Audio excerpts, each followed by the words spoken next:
Pembacaan dari Kisah Para Rasul. Pada suatu hari menjelang waktu sembahyang, yaitu pukul 3 petang, naiklah Petrus dan Yohanes ke bait Allah. Di situ ada seorang laki-laki yang lumpuh sejak lahirnya, sehingga ia harus diusung. Tiap-tiap hari orang itu diletakkan dekat pintu gerbang bait Allah yang bernama Gerbang Indah untuk meminta sedekah kepada orang yang masuk ke dalam bait Allah.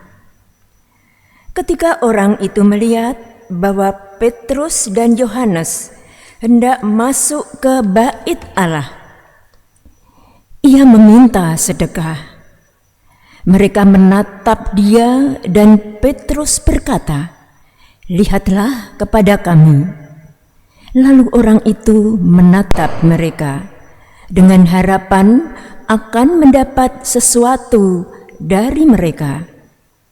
Tetapi Petrus berkata, "Emas dan perak tidak ada padaku, tetapi apa yang kupunyai, kuberikan kepadamu.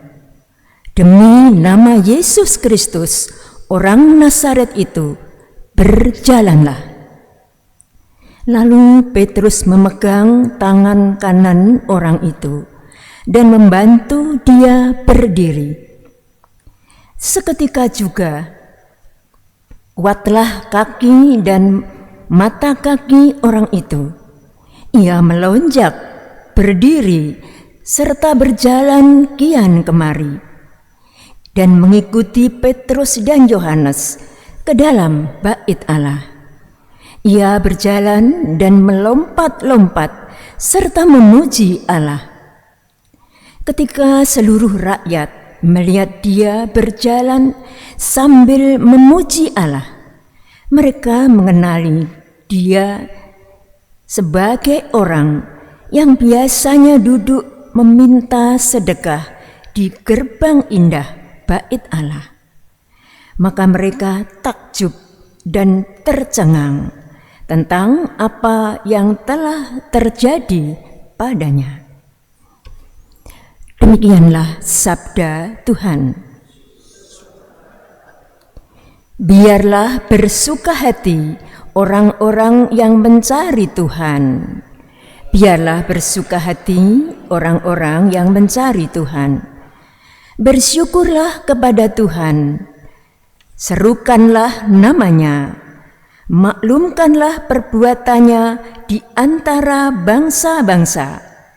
Bernyanyilah bagi Tuhan, bermazmurlah baginya, percakapkanlah seluruh segala perbuatannya yang ajaib.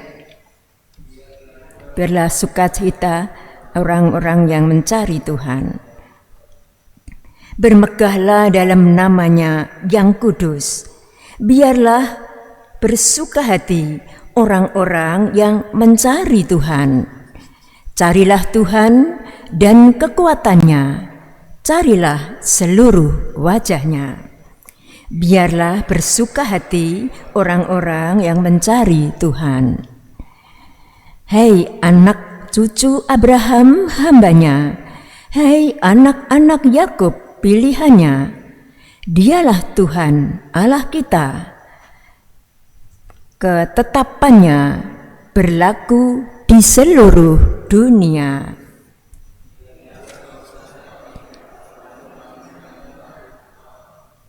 Selama-lamanya ia amat ingat akan perjanjiannya, akan firman yang diperintahkannya kepada 1000 angkatan, akan perjanjian yang diikatnya dengan Abraham, dan akan sumpahnya kepada Ishak.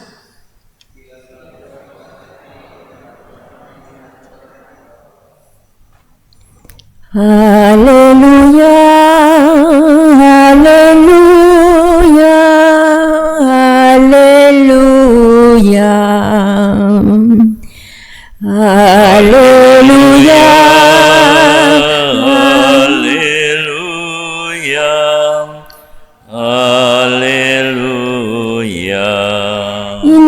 hari yang jadikan Tuhan. Marilah kita bersorak-sorai dan bersukacita karenanya.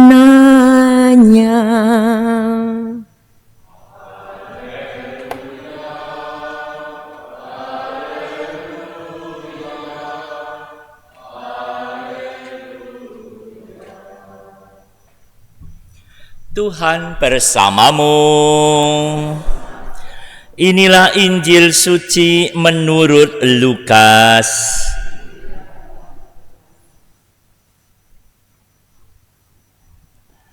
Pada hari Sabat sesudah Yesus dimakamkan, dua orang dari murid-murid Yesus pergi ke sebuah kampung bernama Emmaus yang terletak kira-kira 7 mil jauhnya dari Yerusalem, dan mereka bercakap-cakap tentang segala sesuatu yang telah terjadi.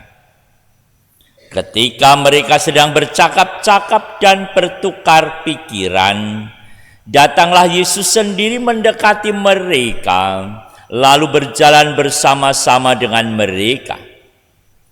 Tetapi ada sesuatu yang menghalangi mata mereka, sehingga mereka tidak dapat mengenal Dia.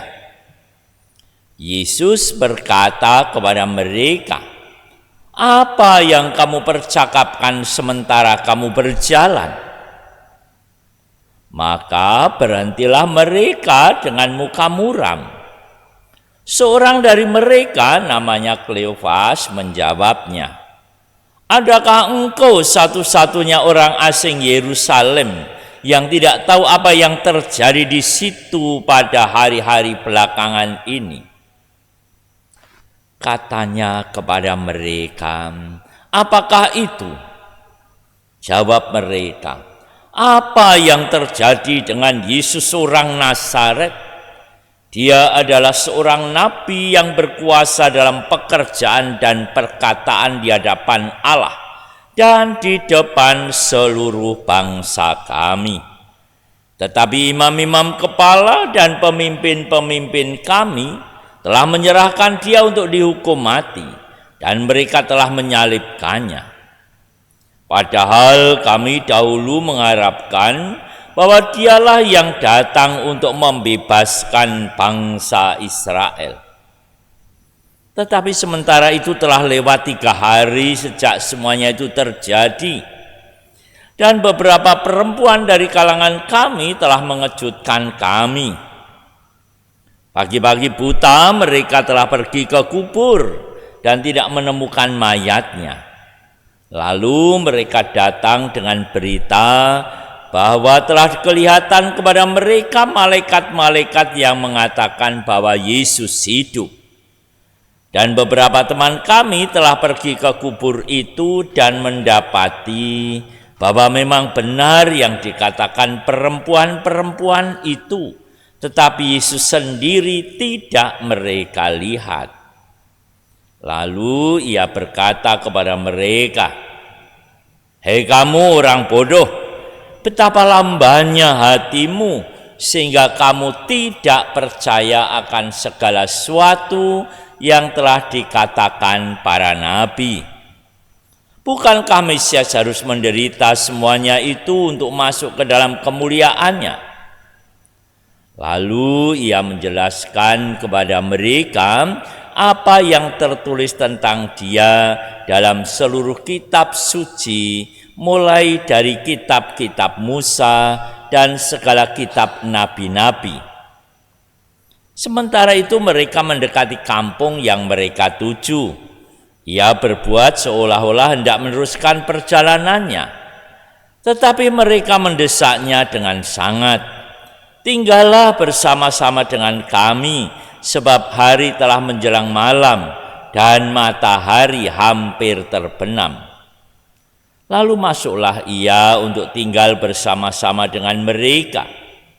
Waktu duduk makan dengan mereka, ia mengambil roti, mengucap berkat, lalu memecah-mecahkan roti itu dan memberikannya kepada mereka. Ketika itu terbukalah mata mereka, dan mereka pun mengenali dia tetapi Yesus lenyap dari tengah-tengah mereka. Kata mereka seorang kepada yang lain, "Bukankah hati kita berkobar-kobar ketika Ia berbicara dengan kita di tengah jalan dan ketika Ia menerangkan kitab suci kepada kita?" Lalu bangunlah mereka dan langsung kembali ke Yerusalem. Di situ mereka mendapati ke-11 murid. Mereka sedang berkumpul bersama teman-teman mereka. Kata mereka kepada kedua murid itu, "Sungguh Tuhan telah bangkit dan telah menampakkan diri kepada Simon."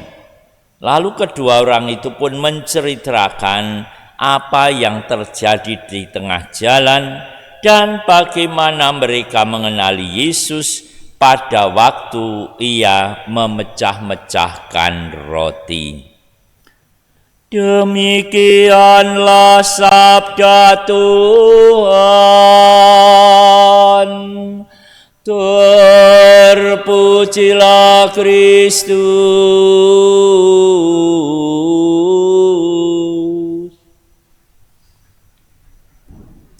Saudara-saudariku, peristiwa perjalanan dua orang murid Tuhan ke Emmaus merupakan suatu perjalanan orang yang kecewa. Orang yang harapannya tidak terpenuhi karena sudah percaya kepada Tuhan Yesus, tapi ternyata Tuhan Yesus mengalami peristiwa kematian. Dua orang kecewa yang kemudian suatu saat ketika Tuhan Yesus sendiri ikut berjalan bersama mereka, mereka tidak mampu untuk melihat bahwa Dia adalah Tuhan Yesus. Dan demikian orang yang hidupnya dipenuhi dengan berbagai kekecewaan, seringkali tidak mampu melihat Tuhan, tidak mampu melihat jalan terang, semuanya dipenuhi dengan kegelapan. Tetapi Tuhan membuka mata mereka melalui peristiwa ketika Tuhan memecah-mecahkan roti, ketika makan bersama dengan mereka. Artinya bahwa melalui Ekaristi, orang yang kecewa, orang yang dalam kehidupan sedang dalam kegalauan, hendaknya juga bisa melihat pengorbanan Tuhan, betapa Tuhan senantiasa mengasihi setiap orang dan membuka mata seperti orang yang ke Emmaus itu segera kembali ke Yerusalem. Artinya kembali bergulat di dalam kehidupan dengan segala kesulitannya. Dan orang yang percaya kepada Tuhan Yesus kan senantiasa dimampukan seperti dalam bacaan pertama tadi, Petrus dan Yohanes dimampukan atas nama Yesus orang Nazaret, orang yang lumpuh itu disembuhkan. Kemampuan secara manusiawi tidak mungkin Petrus dan Yohanes menyembuhkan orang lumpuh, tapi karena kepercayaan pada Tuhan Yesus, maka menjadikan orang itu bisa berjalan.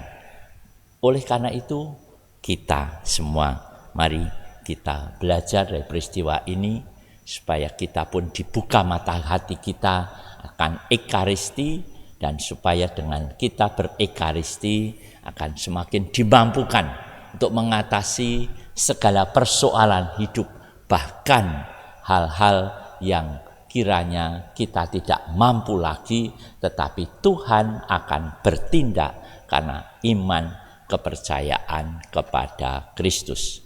Tuhan berkati kita semua.